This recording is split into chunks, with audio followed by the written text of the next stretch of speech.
What's up, everyone, and welcome back to the E7 podcast. I am your co-host, Corey Mack, as always, joined by Nikos. And this is a great podcast ahead of us. We have Nikos Varelas from Texas, standout wideout. I'm going to talk to him a little bit, and let's talk about the tournament, man. Can't wait to get to it. That's all it comes down to. I really can't wait to get to it. What's your initial thoughts? You know what? Let's play a game. Give me like the first three words that come to your head when you think about this tournament. That's a good question. This past weekend's tournament was just a lot of moving pieces coming together, a product becoming delivered, a high school football platform where anybody in 8th grade and in 11th grade can enter. And by the end of the weekend, your name could be all over our page. And there's a lot of people looking at our page, head coaches of FCS schools, assistant coaches of FBS schools.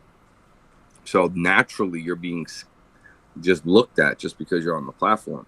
Now, you want to get more in depth, the NCSA covers all of our data. Right. And in turn, all those colleges can look us up through that platform when they're researching kids on our streaming. They say your name, they hear your name, they go on NCSA, like it's all in there. So yep, we're really just creating like an engine for football players to enter, get coached up. That's a huge focal point, and that needs to be emphasized more. Absolutely. So people know exactly what we do. We coach kids, right, because they are minors, and we teach them football, and we teach them mannerisms and body language and things that, like, at the Division I level, you will not survive with that attitude. Like, it doesn't matter how good you are. Like, you have to buy into the team, and you have to know your role, and you got to let your performance speak way louder than your palms on the field. Right? Palms up. Right. Like that to me needs to be coached up. That's coaching. Right. So I'm happy to be back on the football field coaching kids up. I enjoy the kids who are receptive, who are grateful, and I enjoy the kids who aren't, because that leaves room for both of us, to grow. Something I wanted to kind of hit on was, I heard from somebody during the event that, this is a totally different way of recruiting, right? Like it's something that's not done, period, not out there. And I looked at him, and at first I was like, man, he's kind of right. And it scared me a little bit. But then I thought about it, and I'm like, man, it's because we came up with it. You know what I'm saying? It's like this platform we're trying to build is more than just a tournament on a Saturday. It's about our live stream, right? Our live stream, getting out there for people to watch from all around the country and all around the world. There's just so much with the tournament that I think people miss. They don't understand. But I think looking at our social media over the past week since the tournament, geez, man, it's been looking awesome. I don't know if you've looked at anything like the analytics of our page, but we're reaching some people with these kids, and I have to say the champs of this tournament have definitely gained the most out of this tournament, and I want people to understand, and kids to understand who are coming to play, that you need to show out, you need to come to play, you need to come to win. These kids came with no coach. Talk on that, man. Like that's a big part of this for me that's like overlooked, and it's like these kids came with no coach.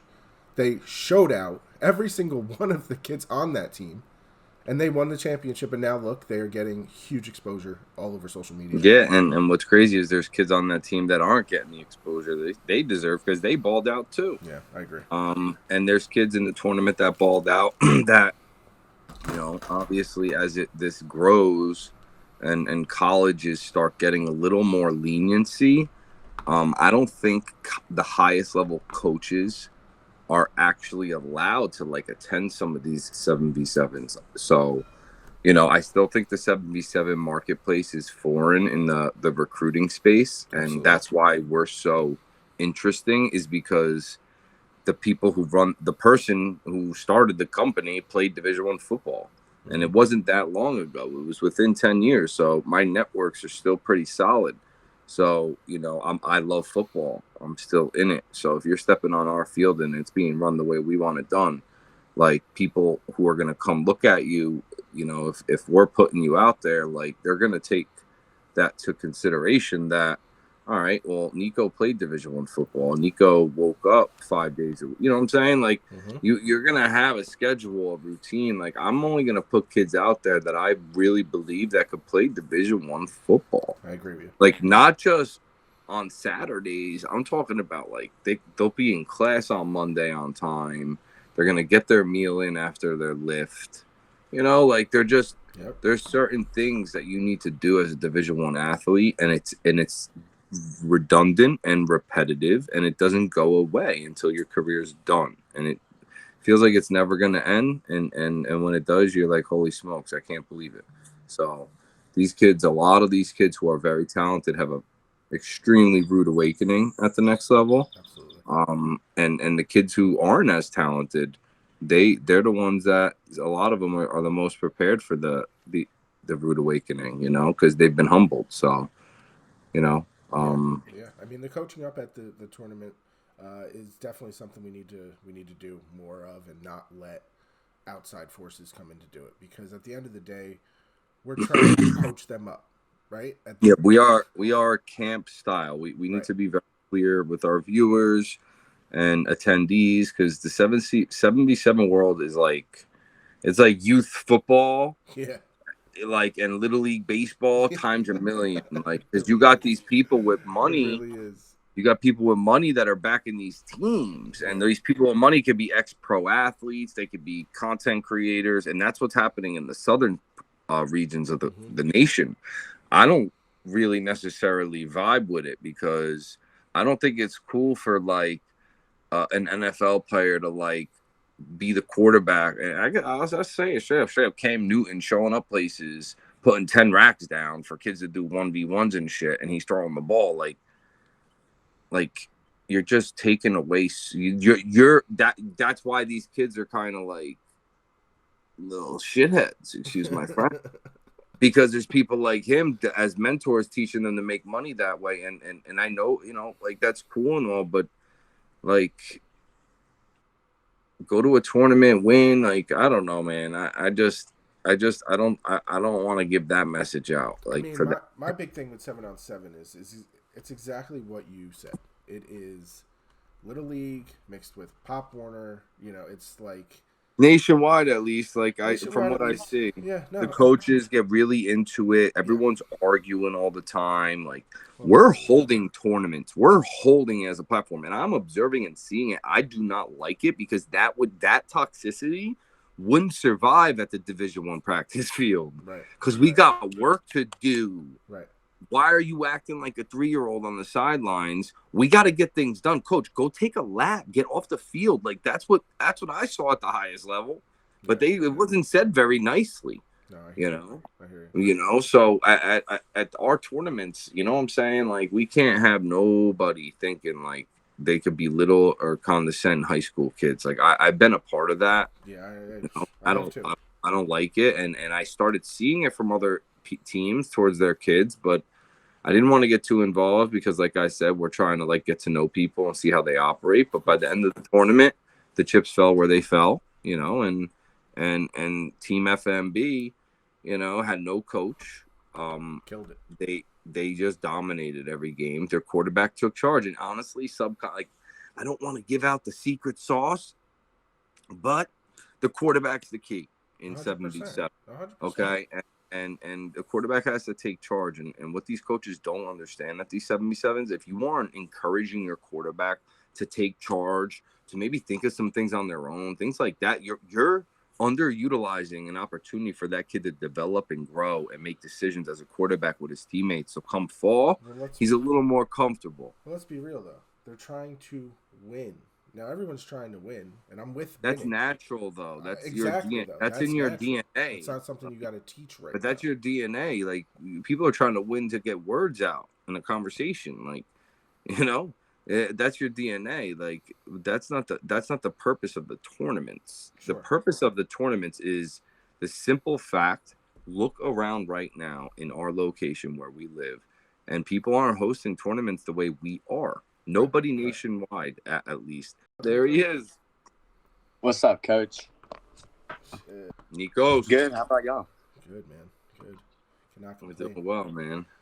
I'm Corey. Glad I'm the COO of Elite 77. That's Nico. Of course, you met him before. Good old coach he is. Sorry. Son of a bitch. Took the Right. Nice meeting y'all. I wanted to take that trip, Nikos. I wanted to take that trip to Texas. I really did. Really? Yeah, I really did. Just to... Have you been out here before? No, man. I really want to go to Texas. Never? Never. It's not cool. Texas got everything.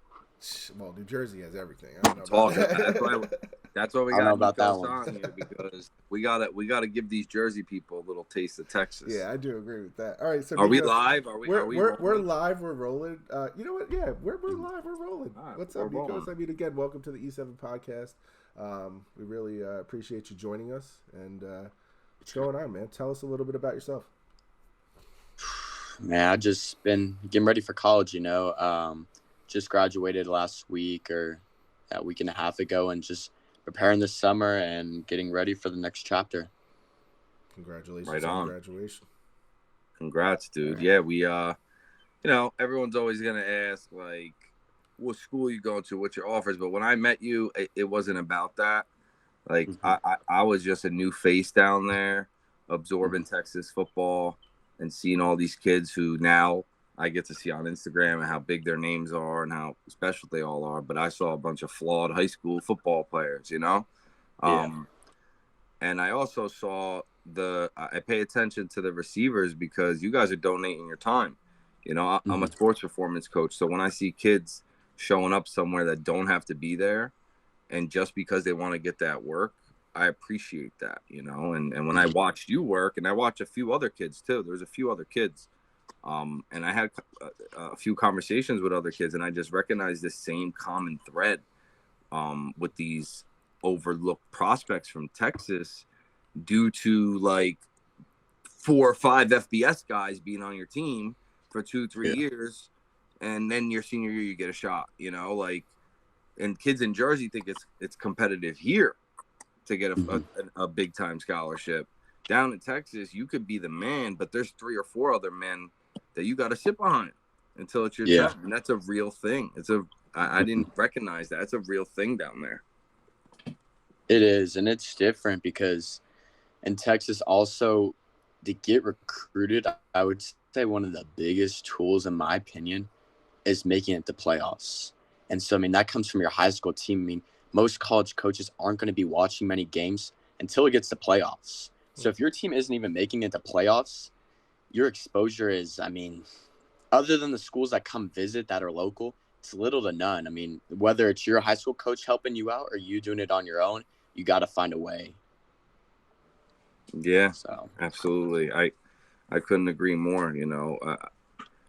The playoffs, the championships, these are the games where the best football players are competing, in my mind. Yeah. Because they've found the way as a team to come together and win the hard games. The games on the road, the games when you're down. That's the only teams that make it that far. So tell us a little bit about like your recruiting journey out of Texas, and being productive, right? Like you have the accolades. I watched your tape. You're a playmaker. I don't know what your 40 is clocked, but if I was to guess off the top of my head, I would say you might be like a mid 4.6 guy, low 4.6 guy. Is that what you're getting clocked at? I got clocked at a laser. I've got clocked at multiple laser high 4.9. 4.59, 4.58. Okay, so yeah. right around that. Low 4.6 guy, and your game speed might be, because that's still fast. Like, yeah. Anyone who thinks a 4.58 slow, yeah, right. Like you've never the hand time in the laser, and that's 2 different times. Yeah, and you're like, you're like ripped up, shredded, running a 4.58. You ain't like heavy, dense, and like, yeah, you know what I'm saying? Like you're a shifty guy. So, your college, right? You're recruiting, you Mhm. know, where we're at now, we're getting ready. So I'm trying to put myself in your shoes. Man, my senior year just ended, about to go into my freshman year of college. Yeah, life's going to change for you. You know, Mhm. it's going to change real fast. You know, how far is the school you're attending from your I'm home? going to the University of Wyoming, and so from where I'm at, Oh, Craig Ball. it's Craig Ball. it's a little over 1,000 miles, which is a 15-hour car ride, but the flight isn't that bad, honestly. You fly into Denver, and from there you can either fly into a small airport into Laramie, Wyoming, or you can drive, which isn't bad. So it's really Listen, not that all I bad. know is anybody who's going to go play for Craig Ball, you're going to learn some crazy, like, advantages in that game. You know, I had the chance to play North Dakota State in the national semifinals. And I think he was the head coach still then. And Chris Kleiman was the D coordinator.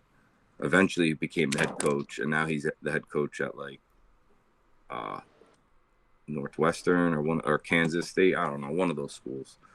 But my point is, you know, that guy right there, he knows how to build football players. You know, Mm-hmm. like that was Sure. probably the most disciplined, put together groups of football players I've ever played against in my life. You Mm-hmm. know, they beat us by like 50. So now So was that like your first choice? Did you have other choices? How did that go about? So it has been a long journey, I'll start from the beginning since it's kind of long. So going into freshman year, my middle school team was very solid, and we were going into a high school that had not made playoffs in about 15 years or so. And so our group was the most promising group going into this school. Freshman year, I ended up getting moved up to varsity. My freshman team, they did very well on the freshman level. They went undefeated, but the varsity team, it was rough season. But for myself, I got a head start into the recruiting game, getting to get some varsity reps as a freshman. And so it was a rough season, didn't do too well. Sophomore year comes around, some of my group got moved up also. It was still iffy season, still hard. It was just getting the younger guys up to speed. Junior year comes around, and it was a more promising year. Still some young guys on the team. We ended up going 5-5 or so. And then senior year comes around, which that main group was. And at that time, everybody said that was like our biggest chance at doing anything for the school was that year. Some things happened, that I would say is out of the control of some players and didn't go the way we wanted it to. Went 6-4, still hadn't win. There was a first winning season in 12 years. wow. Not satisfied, but for myself personally, I did everything I could as a freshman, sophomore, junior, sending film out to coaches. Man, it had to been on Twitter, thousands of coaches on emails, just hundreds of them, just sending emails over and over, just trying to get on their list because until September 1st, my junior year, I couldn't have any communication. It could only be like camp invites and stuff like that. And so I took what I got, and whatever camp invites I got, I went out and showed out and just tried hoping for when that junior year comes that I would have some recognition. And so junior year comes, and it was September 1st. Some schools reached out that I expected to, and then some that I didn't. And it was a slow start into it. A lot of it was me getting close with a lot of coaches and just waiting for them to pull the trigger. And then some stuff happens where they chose another kid. And it was frustrating at times, It was hard because I'm sitting there and, everybody thinks they're the best. And so when I see another kid get picked in front of me, obviously it sets something in you. And I think all that kind of lit a fire under me just to keep on going and just trusting the plan. And so going into senior or junior year at the end of it, I took a couple visits. I went up to West Point, and I loved it up there. The academies, all three of them showed love to me. And at first, that wasn't like before my junior year. I was like, I don't know if I'm going to go to an academy. I don't know if that route's the Nikos, best for me. I just want you to know I did verbally commit to the U.S. Naval Academy as a running back. That's what you were telling me at Elite 11. Yeah, yeah. That's what you're telling me. Yeah, yeah. I ended up at So the Wildcat though, so you know. everything happens for a reason. Yeah, I And couldn't do it. You know, I just I just wanted to play college football at a high level, so I was Yeah. willing to go into the military. I didn't come from a military background, so I wasn't familiar. Not that matters, if you want to do it, you want to do it. Uh-huh. I just wanted to play football. I wanted to beat those FBS schools that didn't Yeah. recruit, So instead I just took my other visits. I had 3 visits, and I just fell in love with UNH, because people, the people you connect with at the collegiate level matter, because you're going to spend 4 to 5 years there. So you want to make sure you could settle in a little bit and kind of establish like a home for yourself, because you want to spend more time there. Like, as I got older in the program, I was 6.5 hours away. You're much further, you're going to have some conversations with your family through the phone a lot, because if you want to play on that field, and I'm assuming, right, just assuming that you're a preferred walk-on. Is that correct? You're gonna have to show your face a lot, because for sure. there could be a day where they'll bring a new face at that level. That's just the kids who are sophomores and juniors now are the kids they're giving scholarships to. And by the time they're there, you're going to be 3 years in the program, and they're still trying to take your position. And you're like, nah. Yep. I've been here 3 years. Like, that's the reality of college football at the Division I level. Like, the reps you're going to be taking on scout kickoff, scout field goal, scout punt, the toughness you're going to have to show on every rep, the way, you're going to have to separate yourself on film, on scout film, just so the coach can pick out the starters and nag at them, because Varelas is a prick. Like, straight up. If you're not that way at your true freshman year coming in as a preferred walk-on, bro, it's going to be very hard for you. You have to be like really like annoying to the starters. For sure. Like, line up against everybody and anybody and go as hard as you possibly can, because that's the only way. At that level, I was at UNH, and those coaches, it was very hard to impress them.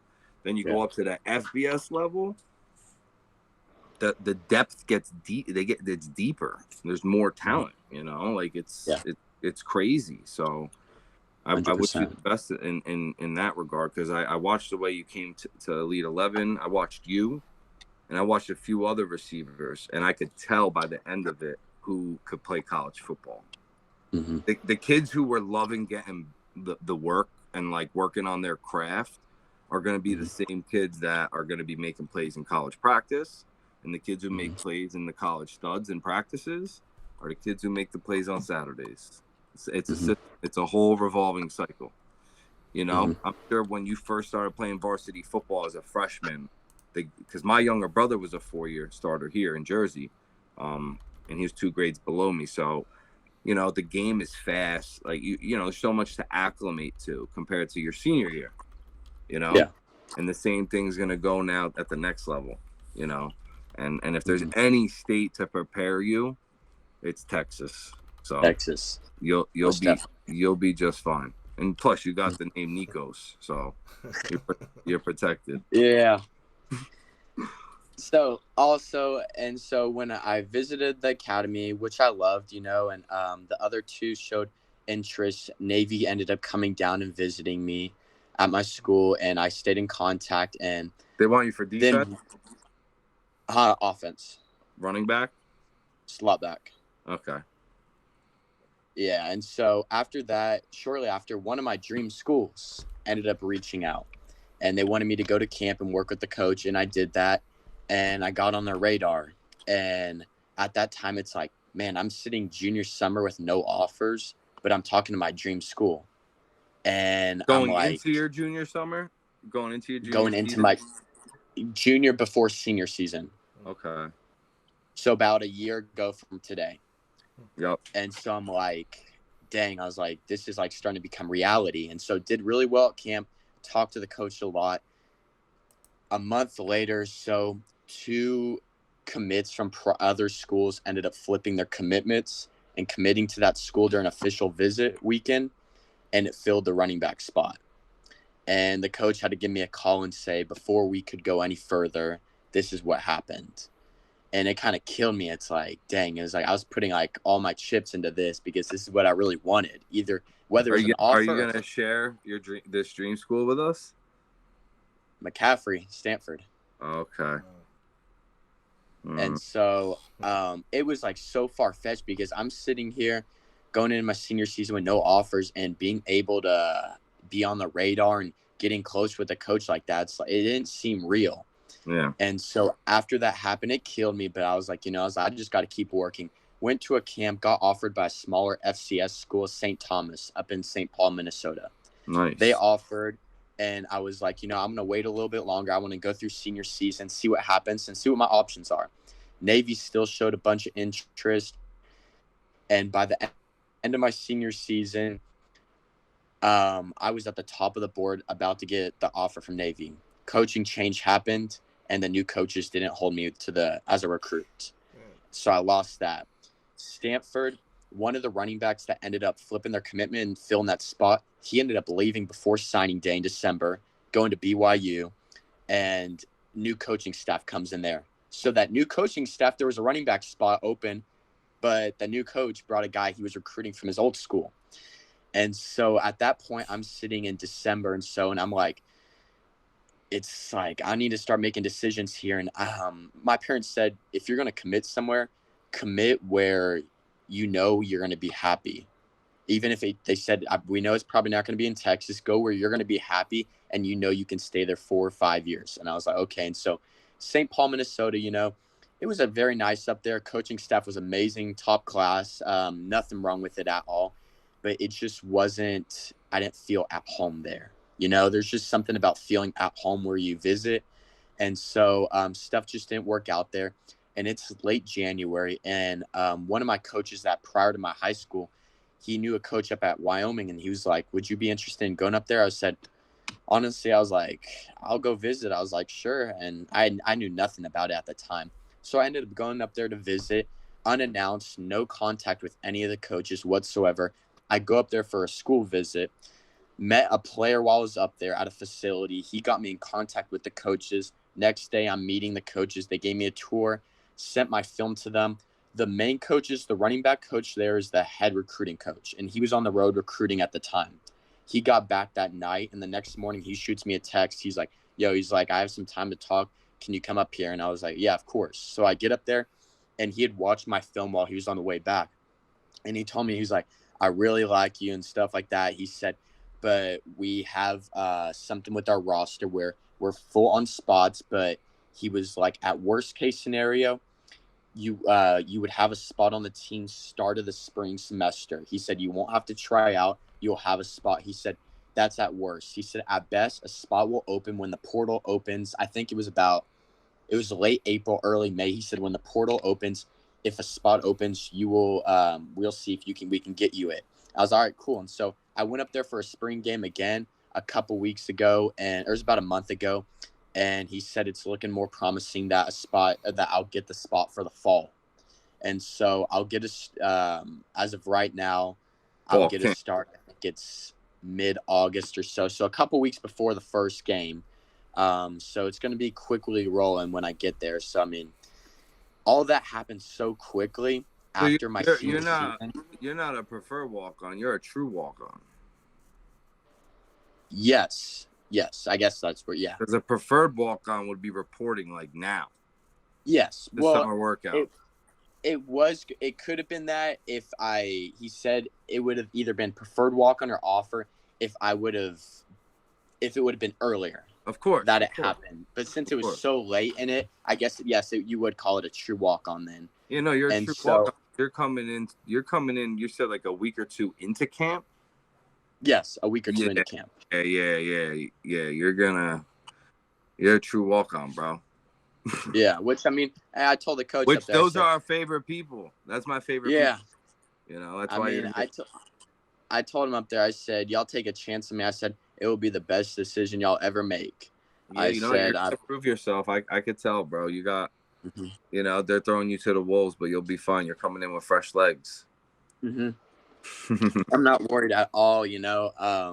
I've had a really strong support family behind me and friends and just community. So, are you going to report to camp when they tell you to, or are you going to try to report like when it starts just to be around? So that's the thing. I want to get up there as soon as possible, as early as I can. Um, if they allowed me to do it earlier, of course I'm going to get up earlier. I just need to talk. I meet with my advisor to pick out my classes next week. Okay. And so that's going to be based upon like the football schedule. And so from there, that's when I'll probably get a better timeline of when I'll get a report. But I want to get up there as soon as possible and start. But, whenever it happens, it happens, I'll just get up there and prove myself. That's it. Not too worried about it. That's it. Corey Mack, you fall asleep over there? No, I'm good.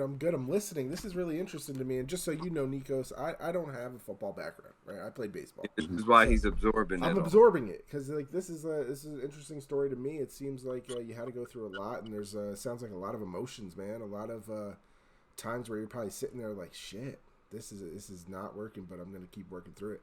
It's a great story. I mean, I didn't know all this, so for me, I appreciate the education.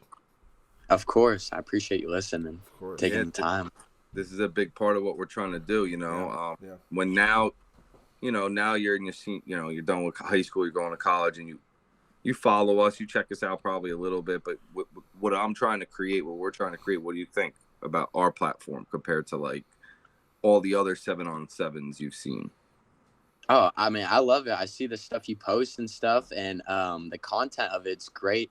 I see what you're doing for the kids, and especially at such a young age, it's important. Some 7-on-7 coaches catch guys that are going into their junior, senior year of high school, and it's like they're just trying to piggyback onto the train of whatever it is. They just want credit for whatever these kids get. These kids get offers, and they expect to be tagged in them. But with y'all, what y'all see y'all doing, it's at all ages, between young all the way through high school. And I think that's special, being a part of a kid's journey.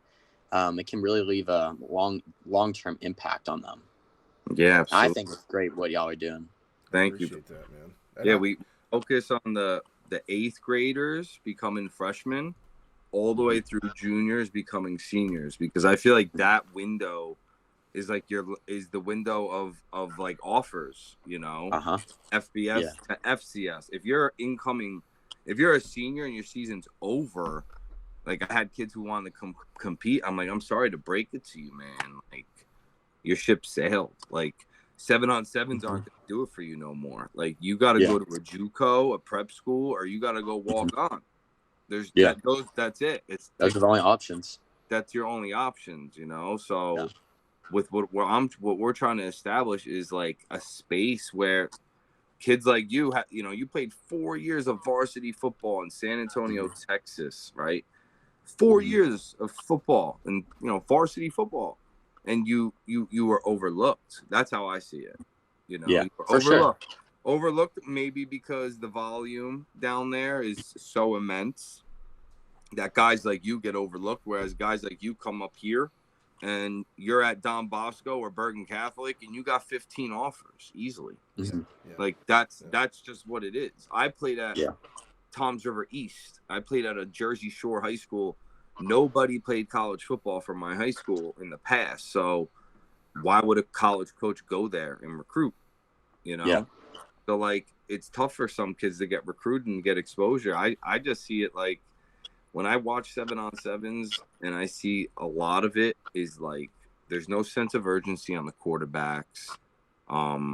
It's small fields, so it's like playing basketball on a smaller court. You can't see a kid get frustrated at quarterback. I want to see you put together an 80-yard drive. We do from the 20 coming out. So it's 80 yards. You get 3 downs for 20 yards, and then it's 100 yards in terms of defense. If you're on defense, you could take it all the way back. And that's what I saw. Yeah, we do one game at a time. We don't do 6 games at once on one field split up. Where you split the field up 50-50. Nah, I don't like it. I think that's like taken away from development, because it's unrealistic. Like, how can I tell you if you're playing safety that the way cover 2, cover 3, and man and all these coverages are going to be the same from this small 40-yard field than it would be if we were on a 100-yard field? It's not. You're going to have to get on your horse in a different manner, And that's what I noticed in this format, especially this past tournament, because it was our first one using a full field. These kids were getting exposed, and they were getting tired. So, like, again, my evaluation, if I see a high school kid tired after 2 days, I know, then they should know that they're not there yet. Because a Division I football player, we got to put pads on every day for 30 days. And you always gotta have good legs and always gotta be quick and fast. It don't matter how sore you are. So if you're at the high school level and after 2 days of 7v7 you can't walk the next day, something's wrong. Well, you got a long way to go. Well, you're saying that if you're from Texas, share that with us. Share some Texas football with these Jerseyans up here. Let them know why Texas football is so much better. Man, it's just, I would say the biggest thing is just competition, there's just so much talent down here. You're not going to go to a single school just individually, whether it's 6A or 5A, 4A, all the way down, that you're not going to find talent. There's going to be talent all over. And especially when you go to Texas camps, like of all the big schools there, even small schools, kids come from all over. I mean, I saw kids at Division II, Division III camps that had Division I offers, but just went out there to go compete and get extra work in. I mean, wow. You're not going to see that. See, that's what I wanted to say from what I recognize, because I'm a kid who used to watch Remember the Titans on the way to my Pop Warner game. Okay, like I come from a very rare breed of football players and family. I see Texas kids as people who love football. Like you guys genuinely love football. Here, kids don't love football. They love what they get from football and what their name is and who they are. But I haven't seen many kids who genuinely just love football. Like, just want to play football because they love football, not because they have offers, not because, there's trash competition there. I'm not going there. I ain't doing the 1v1s. This is stupid for me. There ain't no 5 stars here. Like, what? Like, I never had that thought, when I was in high school. I wanted to go find whoever I could and compete, So that's what I recognize, that Texas kids, you guys love football. Like, it's a real. I like, from up here, I say it to people that Texas football players, like, football's a religion down there. Like it kind of is. Like, I say it up here. I don't say it down there to people from Texas, because who knows what would happen to me if I said that. But up here, like, straight up, it's a religion, man. Like, when I saw that school, and people were like, "Oh yeah, this is nothing compared to like the bigger schools," I'm like, "What? Like, this is outrageous. You got a video board, you got a press box, you got VIP seating with numbers on the seats. Like, this is a college. This is a nicer stadium than my college stadium." Like, there's some ridiculously nice stadiums in Texas. Have you seen Allen High School? No. Tell us about.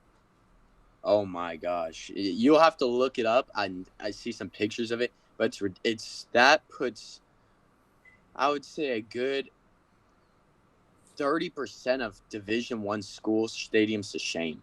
Wow. And it's a high school stadium. It is ridiculous. I mean, it's got like the seating all the way around. It's got a big old jumbotron out there. I mean, it's just, everything's just crazy. But there's some schools like that don't have their own like stadium field. Like with our team, we got to play at local stadiums. That it was all for high school football though, but they were huge stadiums. They weren't. I mean, some games that we had, like our biggest game, our rivalry game, 12,000 people or so. So I mean, as a high school game, I mean that's, a good amount. No, that's more than a good amount. Dude, we don't have high school games with 12,000 people. Dude, how many people go to an East the game? energy's different. Hold on, Nick. How many people? Maybe like an East North game? Yeah, like East North game. But this way, North beat my alma mater 70-10 last fall. So even if 10 to 12,000 people did show up, they were gone by the second quarter. In the second quarter. But really, maybe 1,000 max, man. Max. Really? Max, right? Wow. Max. And it's not. Listen, that's what I'm fighting for up here. I know. I want to bring that here so bad. I want to build a stadium just for football. Like, I don't want to track around it. Like, go run somewhere else. Yeah. Like, And it was pretty cool because you know the All-American game? Yeah. The one in San Antonio? Okay. The Yeah. Under Armour, or that one in San Antonio. So after that game, so it's that one, and then it's a San Antonio All-Star game, and I was able to be a part of that one. Oh, wow. And it's all talent from the whole San Antonio, and you get selected by committee to be on the team, and you get to practice prior for a week with that team at a certain school, and it was a unique experience because you're playing with the top talent of the city. And a lot of these guys are going on to play at bigger schools, some smaller, but I mean, it's all over. And so when we played at the Alamo Dome where the game was held. The All-American one is right after. And still, I think it was somewhere in the high to mid 20,000. Wow. For a high school game, though. You got a taste. You probably got a fair taste that week of what, of where you're at, what, yeah. I remember I played in the New Jersey Northeast game up here. It was used to be like the biggest game on, it used to be New Jersey versus New York, but then they changed it up a little bit. And like when I played in that game, kids going to Notre Dame, like Alabama, all those schools, and like at the end of the day, you're just playing football. And honestly, it's like you land where there's so many circumstances where kids land in different schools. There's a reason why you're going to Wyoming. There's a reason I decommitted from Navy and went to UNH. You're going to build relationship. You don't even know yet, but you're going to have best friends in 5 years from now that like they're the only people that are going to actually know you. Because so much of you changes from 18, 19 to 22, 23, and on top of it, the people you're going to be with going through that change are watching you grow while you're watching them. So at the end of it, like I hit up my college buddies, like we're like almost 10 years out of college now, like that. And we could go on the phone and it's like we just got off the field. Don't matter. He's got 3 kids now. I got married. We get on the phone, a FaceTime. We're making fun of each other, joking, just like we were on the field, Not special to have. That's what you're going to get from college. High school is one thing. High school buddies always be there, and high school memories are special. But college, like, there's so much more into it. Like, you got to really be committed and devoted. It's not as fun, High school is fun. Like, college is not very. It's a job.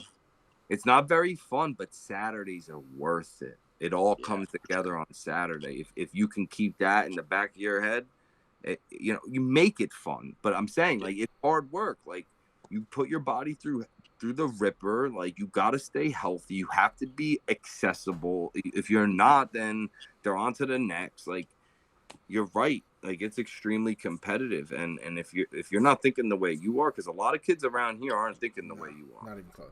No, they're not. They're more thinking like me, Nikos. I did not go to college. I had a kid when I was 20. Listen, keep working hard. Strap up. You're good. You're good to go, man. For sure. But I'm a great example. Everybody has a different journey. Of course, dude. I've worked really, really hard in my life. I have to say, man, I love my life. I don't take anything for granted at all, and love everything that's happened in my life. But definitely a different path. Try not to go down it. It was rough. I'm 35 now, man. I've been through thick of it, So yeah. Yeah. Well, listen, Nikos, it was really good to talk to you, man. We've really enjoyed having you on the pod, man, and we gotta have you back. Yeah, we gotta have you back after that first season, man. For sure, we still have a lot to catch up on. I want to have a conversation with him after camp. I want to see what his experience was after, going through, the last few weeks of camp when, that's when kids get a little. It's gonna be real choppy. No one's gonna be very happy when you show up. To them, you're a fresh body. Yeah. So. I told my parents, it's like, this is something I would love to tell coaches, but you really can't say this. And that would be, when I'm on your team, I'm going to be the reason why players in the position are going to be in the portal.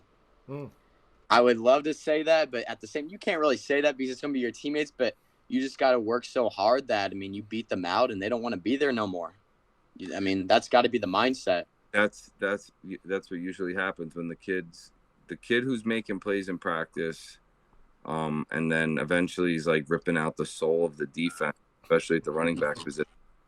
Eventually they just take over the position, and the kids have to scatter. They either have to go play other positions, or they got to be your backup. So just keep grinding. If I give any words of encouragement, let your work ethic, because I watched you, man. You're a dog. You're ready to go. So you're overlooked. Like, you're an overlooked prospect. Mm-hmm. And let that know what that is. Don't let that burn you. Know what that fuel is, but don't let that fuel burn you. Yeah, I get that. Let your actions, your work ethic, your relationships with the people in the athletic department, the athletic trainers, those are all reflections of you, not what people have overlooked. You know what I'm saying? For sure. That's my biggest words of wisdom, because I was always overlooked all the way until I was a draft scout prospect. They put me listed as a fullback, and I ran I was a 4.45 out of high school, laser, and I had 0 scholarships from FBS schools other than the Naval Academy. So then I went to UNH, and I got to play against FBS schools. And when I shook the coaches' hands after games by my senior year, those coaches were coming up to me like, "Starity, you're a hell of a football player." Yeah. When you got an It's like, where was this when I was a senior in high school? Well, you get the last laugh. Yeah, you really do. You get the last laugh. I wouldn't have ended up at Toledo, Minnesota, Central Michigan anyway. Yeah. I went and played against all those FBS schools. And even in the CAA, I had 0 scholarships outside of UNH and Maine. So whenever I played William and Mary, Towson, Delaware, Richmond, JMU, it just felt a little better. Mm-hmm. That's special. I thought about it every night a little more. Like, they offered somebody else on that team other than me. Okay, we'll see. Yeah. And my advice to you, man, my advice to you, honestly, is to outwork the next person. One reason why I've gotten to where I am in life is because I outwork the next person, dude. I don't stop working. So it doesn't. And that is that translates to anything you do. So if you have a dream to play in the NFL, keep going, man. Just outwork the next person, and you got it. You got our support, brother. Absolutely. For sure. Thanks, Nikos. I appreciate the supports from both of y'all. Of course, bro. And we'll talk to you soon. And thank y'all for having me on again. And definitely after the camp or whatever, I'll have to get back on and we'll go back over again. Def. I look forward to it. Thanks again, man. Tell Coach Craig. Sounds good. Thanks for the ass whooping in 2013. I'll do that. I'll talk to y'all later. Thanks, Take care. Nikos. Later. It's a good kid, man. Come on, bro. I told you. You be picking up some good kids, man. Everyone we've had on here has got good head on their shoulders. That's a big thing that I've noticed that you've seen in these kids, which is pretty awesome. I'm looking at kids who could play college football, not at kids who just want to play football for fun because their mom told them it's good for them. I hear you. Well, listen, let's end this episode talking just a few minutes on what happens July 8th. That is our next tournament being held at Keene University in Union, New Jersey. Get your tickets now. I mean, get a team going. You looking forward to it? Listen, as these grow, like, the knowledge is very simple. Like, when you have 10 to 12 players on your team, it's just better off. 100%. You have a good rotation, and everyone can get some reps, and there's defense and offense, so there's a lot of football to be played. Yeah. So that'd be my advice. Try to get a minimum of 10. Obviously, it's 7v7. 8 players would be, risking it because anything can happen. Right. So 10 would be preferred. It's just going to get better and sharper. We're aiming for, a 6-team tournament. We want to keep it limited, but we want to maximize those teams. So if there's 6 teams at 12 players, you're looking at 72 participants. That's 72 kids running around in 1v1s on the day, because that's going to be a huge thing on a one-day tournament. There's going to be a 1v1 potential little champion. We don't know. Don't expect things at our tournaments. Like, there's a lot of sudden change and a lot of fun surprises that we're trying to incorporate. But ultimately focusing on getting reps, getting better, coming out healthy, teaching kids how to practice the right way. Like when I see a kid shove a kid to the ground, like, dude, just run up on him and tap him on the hip. That shows me you were in a good position to make a tackle. Yeah. Shoving him is your inability to control your emotions on the field, and you're putting somebody else in harm's way. I could control that on the field, Absolutely. especially if there was no pads. Yeah. When I see kids do that over and over, it frustrates me. Yeah, we saw Because that a good amount of times. yeah, because it's like you think you're tough, and like when I played, I would just run into that person full I know. speed. I know. Like, I'm happy we didn't see any retaliation, man. I'm happy we didn't see no, any well, retaliation. because it's not live football, so stop tackling people. Just Right. run by, touch them on the hip. Right. You know what I'm saying? Simple as that. No shoving, no pushing. You know what I'm saying? Let's get out of this healthy. Let's get that work in. Get your reps in. Get your looks in. We'll coach you up. We'll make sure you're aligned better. And show out. One thing I want kids to know is the more you show out, the more we notice you, the more we're going to try to get you highlights, try to get you, the videos and that you deserve. So the more you show out, the more we notice. Trust me. I mean, with this most of these companies would charge you money for videos of you. 100%. Like, we're just making these out of the goodness of our heart because 100%. we are NIL University. We are the first, and there ain't gonna be a last because we're the only. We're the name, image, likeness university. One day, kids are gonna be pulling out of our tournaments in Maseratis and Hummers. Absolutely. I love where the thought is, and I think that's a big thing that people don't understand. It's something I'm working on. I want kids to understand that when they come to these tournaments, and trust me, we hear you when you're sitting and not playing. You're a little bored, as you would say. Well, we're trying to change that up a little bit. I want more education in those times, and talk about recruiting, to talk about name, image, and likeness. These are things that I'm working on. So sure, but 3-4 hours isn't that bad of a day. Absolutely not that bad of a day. No. Track meets are longer. Dude, I've played baseball. Listen, let's talk about baseball, bro. I played every Sunday growing up, double headers, and I would have to wait 3 hours in between. Never complained because imagine being a wrestling parent. I know. Like, come on, they got to drive to Virginia to be in a whole weekend tournament for their kid to wrestle 3 times and get pinned. Man. I swear. Get out of here. Yeah, you know what I'm saying? No, I hear you come to our tournaments and you're actually playing football. Like, absolutely. And we're going to get better. We're going to make it safer as we go. We do want to incorporate some blitz pickup and some pass protection for the center and the blitzer.